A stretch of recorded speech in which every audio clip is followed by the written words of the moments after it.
The wind howled like a wounded beast in the early hours before dawn.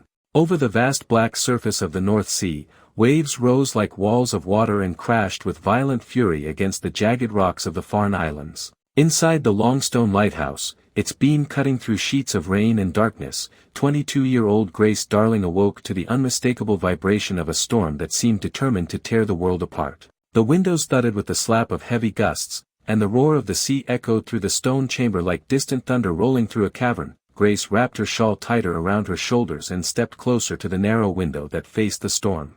She had grown up here, among storms, winds, and the vast loneliness of the lighthouse. Nothing at sea frightened her easily. But this storm, this one was different. It felt alive, angry, and merciless. She could sense danger lurking somewhere out in the deep dot on the spiral staircase below. Her father, William Darling, lighthouse keeper of Longstone for years, was already awake. Experience had taught him that storms like this often meant tragedy. When he reached the lantern room and saw Grace standing silently, staring toward the horizon, he immediately understood. He picked up the brass telescope kept near the window, its metal cold from the night air, and raised it toward the heaving sea. Through the lens, something took shape, first just a blur, then a dark mass, then the unmistakable fractured remains of a broken vessel smashed onto the rocks of Big Harkar Island. And then he saw them, human figures, tiny against the monstrous waves, clinging desperately to the shattered hull of a ship. The storm had not taken them yet, but it would. And soon. Grace's breath caught. "Father, there are survivors." The words hung between them, heavy with urgency. Grace looked at him, and he looked back. They both knew there was no time to wait for help. No other boat could reach them. No ship could fight this sea. No rescue crew could arrive before dawn. They were the only chance those survivors had. The sea outside roared louder, as if warning them to stay inside. But duty, compassion, and courage pulled stronger than fear.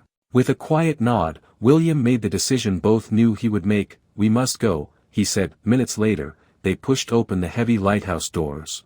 The wind hit them like a solid force, almost knocking Grace off her feet. Below, their wooden koboh, a narrow, 21-foot rowing boat waited at the water's edge. Waves smashed against the rocks in bursts of white spray. The sky was a furious mix of darkness and foaming sea mist. Grace grabbed the rope and helped her father steady the boat. Every second, the sea tried to wrench it away from them, but together they pushed through the storm, guiding the koboh into the water. When they finally climbed inside, Grace took the forward seat, bracing her feet and gripping the oars with fierce determination. William settled into his place.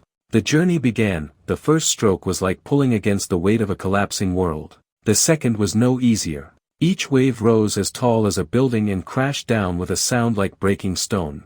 Water poured over the sides of the koboh, soaking their clothes, numbing their hands. The wind battered their faces, and the cold was sharp enough to cut through bone. But Grace did not falter. Her strokes were steady, powerful, and rhythmic, each one a defiance of the storm itself. Out on the water, the storm was a living monster. It lifted the koboh high into the air, then plunged it down into dark troughs where the sky disappeared and only walls of water remained. Yet Grace's focus never wavered. Her task was not just rowing, she was holding the boat steady, ensuring it did not crash into submerged rocks or flip in the wind. Her father depended on her. The survivors depended on her. When they neared Big Harkar, the wreck of the steamship Forfarshire revealed its full horror. The ship had been torn in half by the rocks. Wooden beams, pieces of cargo, and remnants of machinery floated in chaotic circles around the wreckage. And there, clinging to the remaining hull, were the survivors, exhausted, shivering, and nearly defeated.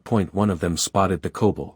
A cry rose through the storm, not loud, not clear, but filled with desperate hope. Grace guided the boat as close as she dared, using every ounce of strength to keep it from being smashed against the rocks.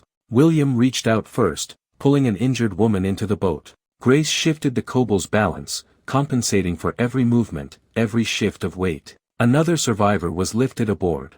Then another. The boat rocked violently with each rescue. A single mistake could send everyone into the sea.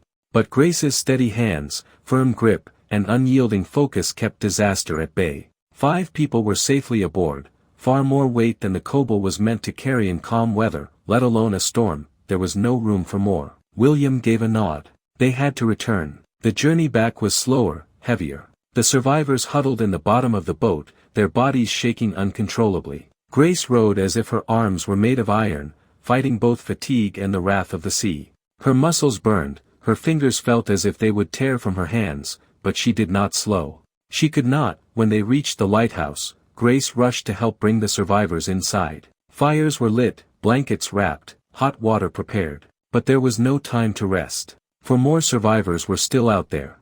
And the storm was getting worse. William made the difficult decision that Grace would stay behind. She was exhausted.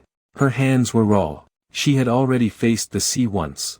But even as he left with 2 rescued sailors to help row back to the wreck, Grace stood at the window, her heart pounding with worry. The lighthouse felt painfully silent compared to the roaring chaos outside. Time passed slowly, an hour, then more. Every minute felt like a lifetime. Finally, through the storm's veil, she spotted the Kobold returning.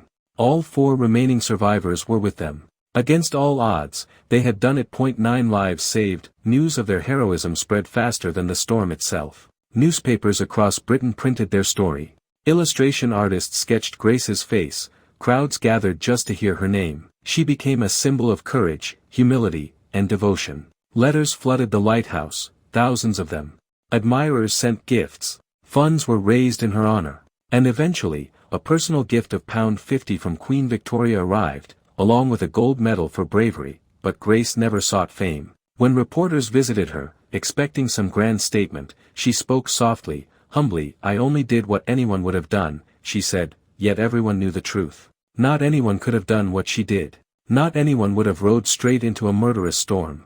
Not anyone would have held a fragile boat steady beside jagged rocks while waves taller than houses crashed around them. But she did. Grace Darling's courage lit the stormy sea brighter than any lighthouse beacon.